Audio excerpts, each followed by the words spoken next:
Ma'am Eli, unsay imong ikasulti sa mga tawo nga atong gisaligan, sa atong kaptangan, sa atong mga hinaguan.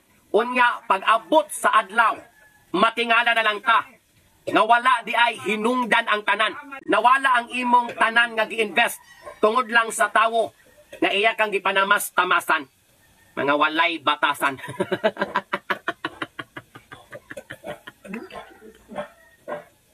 Mga walay puangod, mga walay kaluoy, ug wala galamtaw sa kahago sa mga tawo nga naningkamot aron maaswat ta sa kapobrehon o kalisdanan sa kinabuhi.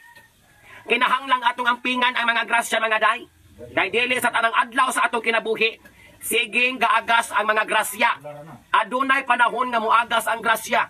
Ug aduna po'y panahon nga muhunong na ang atong mga swerte o blessing sa kinabuhi.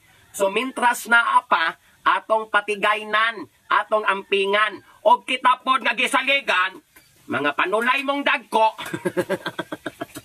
tungod sa inyong mga personal nga mga intensyon.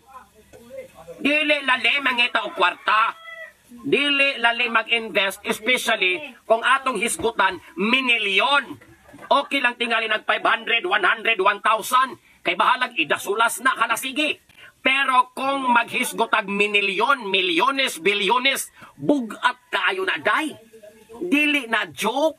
Ug wago kagahuna-una lamang giunsa niya pag-come up na nga kwarta.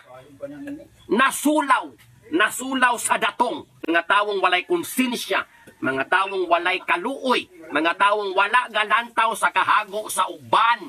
Ang ila lang, masalbar ang ilang mga kaugalingon, masalbar ang ilang ganahang may tabo sa kinabuhi, bahala na laman ng membro sa pamilya na mamatay-matay ng pangitag kwarta, bahala ka diha, basta kay nasalbar ko sa akong kaugalingon. Pero timan gyud day, nabulahan pa karon, ana man na, nag-enjoy pa karon.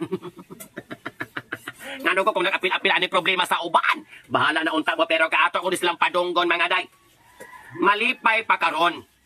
Feel nimo nga wala nay katapusan ang imong na-feel nga kalipay karon. Timan basta gali imo rang gisakyan ang kwarta sa uban, basta gani imong gigamit ang kwarta sa mga tawo nga ilang hinaguan, basta gali imong i-take for granted ang kwarta nga sa imong gisalig, timan gyuday. Basta gali kwarta nga dili imong kaugalingong hinaguan, mamura ra naghangin nga day. Mulupad og mawala ra na sa panahon nga wa nimo damha. Munay balos sa kapalaran. Kay kabalo ka kung motuo kang karma. Mas grabe na kung mo balos sa imuha.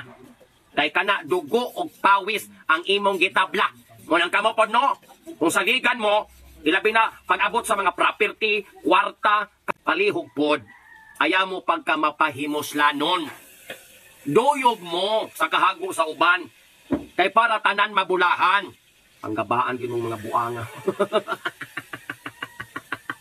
Anya wala sa ilangi. Lantawon tang dato ta sa pananaw sa uban. Marangya ta sa pananaw sa katawhan. Mga insigeda ta, social kay ta. O nya atong gigamit nga kwarta, di po datua.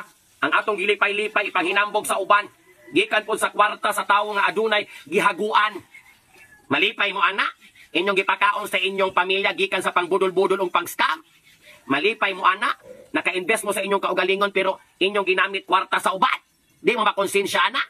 Inyong gipalamon, gipatulong sa inyong mga bata, ang inyong pagkawalay batasan, merese! Lisod na ba ang balo sa panahon? Kay kung dili karon, basin sa inyong mga kabataan, kamo mahibaslan, ayaw yung sukda ang gahom sa kapalaran. Kay kung kananay mo balos, day, pakamangon, yun mo. Malupig pa ninyo'y tilas. Nanong na-strong man ko, ani? Istorya na po ning ako, day, ha? Murag to akong opinion. Kung mo sa inyong opinion na po ko'y labot, walay hilap tanay, lagot ko ninyo. Pagpunto mag-inyo. Tarong ngayon ng mga desisyon sa kinabuhi. Manggagamit, papahimusladon. Mga walay kaloy, bono.